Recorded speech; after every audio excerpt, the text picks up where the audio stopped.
that you can influence policy by creating tools that let policymakers understand the impact of their decisions. And you can create those tools to influence policy using open data.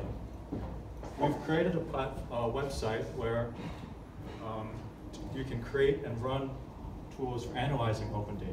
If you know how to write code in the Jupyter Notebook, you can create tools on the cross-compute website that that people around the world can run. So, and you don't have to create a tool from scratch. For example, this is one of our software engineers, Salah.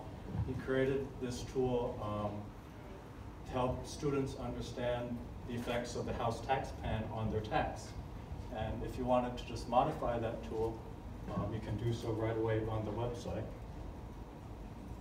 So if you join us for this workshop, we're going to work in pairs. Every 5 minutes there'll be a rotation. We'll create a tool that creates a data set of human traffickers from court cases. So these are court cases that, thanks to IDA, much of this code was written that should code. And we're going to walk through all the steps, and you can go it. So hopefully, the main point is, if you know how to write code in a Jupyter Notebook, you can create tools that thousands of people can run to. So the workshop exercises are in bit.ly cc-text, if you go there.